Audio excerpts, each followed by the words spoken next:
সাল্লাল্লাহু আলাইহি ওয়াসাল্লাম মদিনায় হিজরত করলেন। মদিনায় হিজরত করে দেখলেন যে মদিনা মানুষেরা উৎসব পালন করতেছে। তো এভাবে উনি 1.5 বছর দেখলেন, কিছু বললেন না। 1.5 বছর পর আমাদেরকে জিজ্ঞাসা করলেন যে তোমরা এটা কি পালন করো, মা হাজা, এটা কি পালন করো তোমরা? বলে যে এটা আমরা অনেক দিন ধরে আইয়ামে জাহিলিয়াতের যুগ থেকে আমরা এটা আনন্দের দিন হিসেবে উজ্জ্বল আমরা পালন করি। তখন রাসূলুল্লাহ সাল্লাল্লাহু আলাইহি ওয়াসাল্লাম বলেন যে তোমরা তো উৎসবের দিন পালন করো, যদি এগুলির পরিবর্তে তোমাদেরকে আল্লাহ রাব্বুল আলামিন 2টি উৎসবের দিন দেয়, তাতে কি তোমরা রাজি আছো, খুশি আছো? তখন তারা রাজি হয়ে গেল, খুশি হয়ে গেল। আল্লাহ তাআলার পক্ষ থেকে মুসলমানদের জন্য কয়টি ঈদ দেওয়া হয়েছে বলেন দেখি? 2টি। 2 ঈদের বেশি আর কোনো ঈদ পালন করা যাবে না। একটা হচ্ছে ঈদুল ফিতর আর একটা হচ্ছে ঈদুল ঈদ, ঈদুল আযহা। রাসূল করিম সাল্লাল্লাহু আলাইহি ওয়াসাল্লাম বলেন যে ইন্না লিকুল্লি কওমিন ঈদা, প্রত্যেকটি কওমের জন্য ঈদ রয়েছে, সম্প্রদায়ের জন্য ঈদ রয়েছে। ওয়া হাযা ঈদুনা, আর এই ঈদ দুইটি হচ্ছে আমাদের ঈদ। ঈদুনা মানে কি? আমাদের মুসলমানদের ঈদ। সেটি হচ্ছে ঈদুল ফিতর এবং ঈদুল আযহা। এই ঈদ, ঈদ শব্দের অর্থ দুইভাবে করা যায়, আরো অনেক থাকতে পারে। ঈদ আদা ইয়াঈদু, লোটানা। আদা ইয়াঈদু মানে যে জিনিসটা বারবার ফিরে আসে, এই অর্থও নেওয়া যায়। যেহেতু বছরে আমাদের ঈদ আসে কয়বার বলেন দেখি? 2 বার ফিরে ফিরে আমাদের কাছে আমাদের ঈদ আসে, এই জন্য এটাকে ঈদ বলা হয়, সিগনিফিকেন্স। তো ঈদকে ঈদ বলা হয়। এখন ঈদ মানে আমার খুশিও বলা যায়। ঈদ আরবে, আরব যারা রয়েছে আরাবিয়ান, তারা কি করে? তারা, আমরা বলি ঈদ মোবারক, বলি কিনা? অনেক আরবরা বলে ঈদ সাঈদ, ঈদ সাঈদ, এরকম ভাবে বলে। ঈদের দিন বলে, ঈদের দিন বলা হয় তাকাব্বালাল্লাহু মিন্না ওয়া মিনকুম আজমাইন। তাকাব্বালাল্লাহু মিন্না ওয়া মিনকুম আজমাইন, যে আল্লাহ তাআলা আমাদের পক্ষ থেকে, তোমাদের পক্ষ থেকে, সবার পক্ষ থেকে যতগুলি আমল রয়েছে এই আমলগুলি কি করে নাও, কবুল করে নাও। এটা ঈদের দিনে বলতে হয়। যদি কেউ ঈদ মোবারক বলে এরপর কোনো সমস্যা হবে না। তো ঈদ যে আমরা করলাম, ঈদ মানে তো আনন্দ, ঈদ মানে খুশি। আমাদের যাদের টাকা পয়সা রয়েছে, ধন দৌলত রয়েছে, সম্পদ আছে, আমরা যারা তামামগার গরিব অবস্থায় আছি, তাদের জন্য তো খুশির সংবাদ। যাদের কাছে কোনো টাকা পয়সা নাই, যারা অভাবী, যারা ঋণগ্রস্ত অবস্থায় পড়ে আছে, তাদের ঈদটা কি খুশিময় হয় নাকি তার বিপরীত হয় বলেন? তার বিপরীত হয়, তাদের ঈদটা খুশি না হওয়ার কথা। টেনশন, টেনশন নিয়ে কোনো জিনিসই করা যায় বলেন দেখি? কোনো জিনিস করা যায় না। এই জন্য আল্লাহ রাব্বুল আলামিনের পক্ষ থেকে এই ঈদের দিনটাকে আল্লাহ রাব্বুল আলামিন মুসলমানদেরকে দাওয়াত দিয়েছেন আল্লাহ তাআলার পক্ষ থেকে। এখন আল্লাহ তাআলার পক্ষ থেকে মুসলমানরা দাওয়াতের মেহমান। তো যারা গরিব তারা কি খাবে, তারা কি করবে? তারা তো খুশিভাবে, খুশি অবস্থায় চলাফেরা করতে পারবে না, ঈদ উদযাপন করতে পারবে না। এই জন্য শরীয়তের বিধান হচ্ছে আল্লাহ রাব্বুল আলামিন সাদকাতুল ফিতরের বিধান দিয়েছেন। সাদকাতুল ফিতর অর্থাৎ যারা অসহায় আছে, এই অসহায়দেরকে, গরিবদেরকে, ধনী যারা নিসাব পরিমাণ মালিক হয়েছে, সম্পদের মালিক হয়েছে, সেখান থেকে কিছু পার্সেন্ট সেখানে তাদেরকে দিয়ে দেওয়া হবে, যাতে করে তারাও সুখ এবং আনন্দের চিত্তে ঈদ উদযাপন করতে পারে। এই সাদকাতুল ফিতর, সাদকাতুল ফিতর কিন্তু এটি হচ্ছে ওয়াজিব বিধান।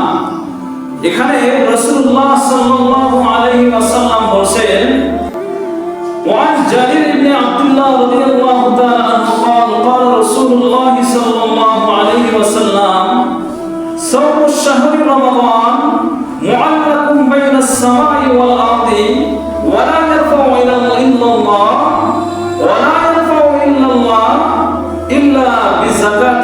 বিশাইইন ওয়ালা ইয়ারফাউ ইলাল্লাহ। হযরত জারির ইবনে আব্দুল্লাহ রাদিয়াল্লাহু তাআলা আনহু থেকে একটি হাদিস বর্ণিত, রাসূলুল্লাহ সাল্লাল্লাহু আলাইহি ওয়াসাল্লাম বলেন যে আমরা যে রমজানুল মুবারকে, এই রমজান মাসে যে আমরা রোজাগুলো দেই, আমরা কিয়ামুল লাইল করি, তারাবির নামাজ পড়ি, আমরা দান সাদকা করি, ইফতার করি, সাহরি খাই, অনেক তেলাওয়াতে কোরআন করি, এই আমলগুলো করি। এই আমলের মধ্যে থেকে যে আমরা যে আমলগুলো করলাম, রোজা এবং তারাবির নামাজ, এগুলি আল্লাহ তাআলার দরবারে পৌঁছে না। আসমান এবং জমিনের মাঝখানে মুআল্লাক লটকে থাকে, লটকা অবস্থায় থাকে। যখন কোনো বান্দা ঈদে মুসাল্লা ময়দানে যাওয়ার আগে সাদকাতুল ফিতর আদায় করে, তখন এগুলি আল্লাহর দরবারে কবুল আর মঞ্জুর হয়ে যায়। তাহলে যদি আমাদের রোজাগুলিকে, আমাদের নামাজগুলিকে যদি আমরা আল্লাহর দরবারে কবুল করাতে চাই, তাহলে আমাদেরকে অবশ্যই সাদকাতুল ফিতর আদায় করতে হবে। রাসূলুল্লাহ সাল্লাল্লাহু আলাইহি ওয়াসাল্লাম আরেকটি হাদিসের মধ্যে বলেন যে ওয়ান আব্দুল্লাহ ইবনে আব্বাস রাদিয়াল্লাহু তাআলা আনহু قال فرض رسول الله صلى الله عليه وسلم زكاة الفطر أي واجب। এখানে আব্দুল্লাহ ইবনে আব্বাস রাদিয়াল্লাহু তাআলা আনহু থেকে বর্ণিত হয়েছে হাদিসটি। রাসূলুল্লাহ সাল্লাল্লাহু আলাইহি ওয়াসাল্লাম বলেছেন, রাসূলুল্লাহ সাল্লাল্লাহু আলাইহি ওয়াসাল্লাম ফারাজা শব্দ নিয়ে এসেছেন এখানে ফারাজা আই ওয়াজাবা, ওয়াজিব মানে ওয়াজিব করে দিয়েছেন সমস্ত মুসলমানদের উপর, যারা নিসাব পরিমাণ মালের মালিক হয়েছে তাদের উপরে যাকাতটি, সাদকাতুল ফিতর ওয়াজিব করে দেওয়া হয়েছে। এরকম নয় যে আমার মন চাইলো আমি সাদকাতুল ফিতর আদায় করলাম, মন চাইলো না আমি করলাম না, এরকম করা যাবে না। যদি কেউ সাদকাতুল ফিতর আদায় না করে, তাহলে সে সওয়াব পাবে নাকি গুনাহ পাবে? বলেন, সে গুনাহগার হবে।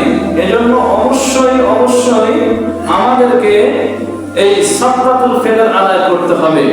এখন কথা হলো, এই সাদকাতুল ফিতর কেন আমরা আদায় করব? কয়েকটি কারণ হতে পারে। হাদিসের মধ্যে বলা হয়েছে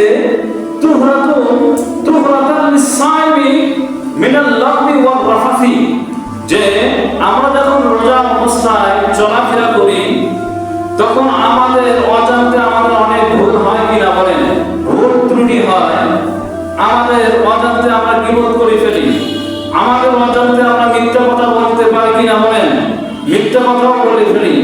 তো এই যে অপরাধগুলো আমরা করি, এই অপরাধগুলো থেকে পবিত্র হওয়ার জন্য সাদকার বিধান দেওয়া হয়েছে, এটি একটি কারণ। দ্বিতীয় নম্বর কারণ হচ্ছে তুমাতাল লিল মাসাকিন, যারা মিসকিন রয়েছে, যারা অসহায়, এই মিসকিনদের খাবার দেওয়ার জন্য আল্লাহ রাব্বুল আলামিন এই বিধানটা আমাদের উপর দিয়েছেন। মিসকিনরা যাতে করে আনন্দ চিত্তে ঈদ উদযাপন করতে পারে, এজন্য আমাদেরকে আল্লাহ রাব্বুল আলামিন সাদকাতুল ফিতরের এই বিধান দান করেছেন। সাদকাতুল ফিতর আমরা কখন দেব? হাদিসের মধ্যে যদি আমরা নজর করি, সাদকাতুল ফিতর হচ্ছে গুরুব শামস, অর্থাৎ ঈদের দিনে, অর্থাৎ ঈদের দিন, অর্থাৎ ঈদের আগের দিনে যে রাত্রিটা আসে, সূর্য অস্ত যাওয়ার পর থেকে নিয়ে সুবহ সাদেক পর্যন্ত, এই সময় কি দিতে হয়? সাদকাতুল ফিতর দেওয়া হয়। এই সাদকাতুল ফিতর আমরা অর্থাৎ নামাজে যাওয়ার আগেই দেব। যদি আমরা নামাজের আগে সাদকাতুল ফিতর আদায় না করি, তাহলে কি হবে? হাদিসের মধ্যে বলা হয়েছে মান আদাহা ক্বাবলা সালাতি ফাহিয়া যাকাতুন মাকবুলা, যে ব্যক্তি মুসাল্লায় যাওয়ার আগে, ঈদগাহে যাওয়ার আগে, ঈদের নামাজ পড়ার আগে সাদকাতুল ফিতর আদায় করে দিল, তার সাদকাটা সাদকাতুল ফিতর হিসেবে আল্লাহ তাআলা কবুল করে নিল। আর যে ব্যক্তি ওমান আদাহা বাদা সালাতি সাদাকাতুম মিনাস সাদাকাত, যে ব্যক্তি নামাজের পর, ঈদের নামাজের পর সদকা আদায় করলো, ওই ব্যক্তির এটা সাদকাতুল ফিতর আদায় হবে না, এটা একটা সাধারণ সদকা হিসেবে আল্লাহ তাআলা কবুল করলো। এজন্য আমরা যে সাদকাতুল ফিতর আদায় করব, এটা নামাজের আগে করব নাকি পরে করব বলেন? এটা অবশ্যই আমাদেরকে নামাজের আগে করতে হবে। আমাদের এটা জানলাম যে সাদকাতুল ফিতর আমরা কখন আদায় করব। এরপর আসে যে সাদকাতুল ফিতর আমরা খাদ্য দিয়ে দিব নাকি টাকা পয়সা দিয়ে দেব, কোন কোন খাবার দিয়ে সাদকাতুল ফিতর আদায় করা যায়।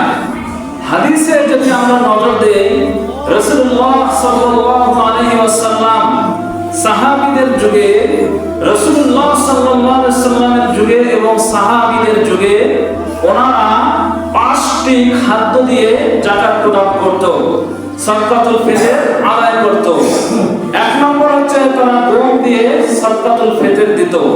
দ্বিতীয় নম্বর হচ্ছে জব দিয়ে তারা সাদকাতুল ফিতর আদায় করত।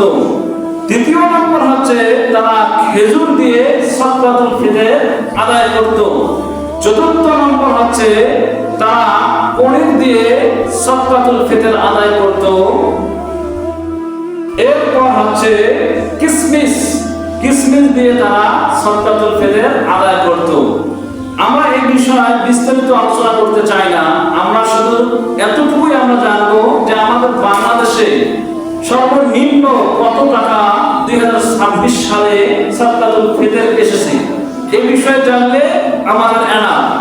তো আমরা সবাই অবগত আছি, যারা জানেন না, এখন শুনেন নাই, ওনাদের জন্য বলা হচ্ছে যে 2026 সালে নিম্ন হিসাব করে দেখা গিয়েছে যে বর্তমান বাংলাদেশে 110 টাকা করে প্রত্যেকটি মানুষের হুঁকি আসে, সাদকাতুল ফিতর আসে। অবশ্যই 110 টাকা করে সাদকাতুল ফিতর দিতে হবে, এর কম দেওয়া যাবে না। যদি আপনি পারেন এর থেকে বেশি দেওয়ার চেষ্টা করবেন, এর কম দেবেন না, এর কম দিলে কিন্তু সাদকাতুল ফিতর আদায় হবে না। এই সাদকাতুল ফিতর আদায় করার ক্ষেত্রে একটি ফিতনা আছে আমাদের সমাজে। কি একটি ফিতনা? বাড়াবাড়ি। আহলুল হাদিস যারা নিজেকে দাবি করে, লামাযহাবী, এরা বলে যে খাদ্য দিয়ে সাদকাতুল ফিতর আদায় করতে হবে, টাকা দিয়ে পয়সা দিয়ে সাদকাতুল ফিতর আদায় করা যাবে না। এদের এটা করতে, এদের ভাষ্য হচ্ছে এটা। হানাফি মাযহাবের মাসলাক অনুযায়ী বলা হয়েছে, আপনি যদি খাদ্য দিয়ে দেন, খাদ্য দিয়ে যদি আপনি সাদকাতুল ফিতর আদায় করেন, আপনার সাদকাতুল ফিতর আদায় হয়ে যাবে। যদি আপনি খাদ্য দিয়ে না দেন, খাদ্যের যে মূল্য আছে, টাকা পয়সা যদি আপনি দিয়ে আদায় করতে চান, এটিও আল্লাহ তাআলা আপনার পক্ষ থেকে আদায় করে নেবেন। তাহলে যারা বলে যে টাকা পয়সা দিয়ে সাদকাতুল ফিতর আদায় করলে সাদকাতুল ফিতর আদায় হবে না, সে কথাটা ভুল নাকি সত্য বলেন? অবশ্যই ভুল। কি করতে হবে? আপনাদের ইখতিয়ার রয়েছে, স্বাধীনতা রয়েছে। আপনারা যদি খাদ্য দিয়ে দিতে চান, এটি দিয়েও দিতে পারবেন, আর যদি আপনারা টাকা দিয়ে দিতে চান, সেটিও আপনারা করতে পারবেন। বরং দেখা গিয়েছে শরীয়তের যে মাকাসিদুশ শরিয়া, শরীয়তের যে উদ্দেশ্য, এই যে সাদকাতুল ফিতর কেন দেওয়া হয়েছে, গরিবরা যাতে করে আনন্দের সহিত ঈদ উদযাপন করতে পারে। এখন আমাদের দেশে আমরা ভাত খাই, আমাদের ভাত সবসময় সমস্ত বাঙালি ভাতেই বেশি খায়, ভাতটা আমাদের চাল থেকে তৈরি হয়। এখন যদি আমরা খাদ্য দেই চাল দিয়ে, এই চাল বা গমেই বলেন বা খেজুরেই বলেন, যদি আমরা এগুলো দিয়ে দেই, এখানে 500 জন মানুষ আছেন ধরে নেন, এই 500 জন মানুষ যদি আমরা 5টা মানুষকে সাদকাতুল ফিতর দান করি, তাহলে একজন ব্যক্তির ভাগে 100 জন পড়বে। 100 জন ব্যক্তি যদি একটা মানুষকে শুধু চাউলে দেয়, তাহলে তার চাল প্রয়োজনের থেকে বেশি হবে কিনা বলেন? চাল কিন্তু অবশ্যই বেশি হবে। যদি খেজুর দেয় আর একজন 100 100 জনকে, তার কাছে খেজুরের একটা পালা হয়ে যাবে, স্তূপ হয়ে যাবে। কেউ যদি আমার গম দেয়, গমেরও কিন্তু একটা স্তূপ হয়ে যাবে। এখন আমার তো আমার সন্তানকে আমার রুচি অনুযায়ী আমি খাদ্য তাদের মুখে তুলে দেব। আপনি দিলেন গম, আপনি দিলেন চাল, আপনি দিলেন খেজুর, এগুলো কি একবার আমি কে শেষ করতে পারবো? ঈদের দিনে তো আমি খাবো পোলাও, আমি খাবো বিরিয়ানি, আমি আরো উন্নত মানের খানা খাবো। আপনি আমাকে কি দিলেন? চাউল দিলেন। এই চাউল দিয়ে আমি কি করব? তো যেহেতু এখানে মেন বিষয়টা হচ্ছে যে যারা মাসাকিন রয়েছে, যারা মিসকিন রয়েছে, এদের আনন্দ, এরা যেভাবে ওই অর্থটা, ওই সদকাটা পেলে বেশি তাদের আরাম হয়, আয়েশ হয়, তাদের সুবিধা হয়, সেভাবে দেওয়াটাই মনে করেন উত্তম। যদি আমরা খাদ্য না দিয়ে, খাদ্য দিলে কিন্তু আদায় হয়ে যাবে এ কথা নয় যে খাদ্য দিলে আদায় হবে না, এটা কিন্তু নয়। খাদ্য দিয়ে দিলেও আদায় হয়ে যাবে যদি আমরা সবাই টাকা পয়সা দেই। 100 জন মানুষ যদি একটা মানুষকে সদকাতুল ফিতর আদায় করে, তার কাছে তো অনেক টাকা জমা হবে, এবং ওই টাকা দিয়ে সে কি করতে পারবে? তার এখতিয়ার অনুযায়ী সে কাজ করতে পারবে, স্বাধীনতা অনুযায়ী। সে যদি চায় যে আমি আজকে আমার ছেলের মুখে পোলাও দেব, সে পোলাও চাল বাজার থেকে ক্রয় করে এনে পোলাও পাকাইতে পারবে। সে যদি চায় যে আমি এখন একটু খেজুর কিনে নিয়ে আসবো, সে বাজার থেকে খেজুর নিয়ে আসতে পারবে। সে যদি চায় যে আমি বিরিয়ানি পাক করে খাবো, সেটাও কিন্তু সে করতে পারবে। এখানে আরো একটা বিষয় খারাপই আছে, সেটি হচ্ছে যদি কোনো ব্যক্তিকে এভাবে শুধু চাউল দেওয়া হয়, চাউলকে যদি স্তূপ করা হয়, চাউলের স্তূপ করা হয়, একটি পানা করে দেওয়া হয়, সে তো চাউলটা বিক্রি করার পর তো অন্য কোনো জিনিস ক্রয় করবে নাকি?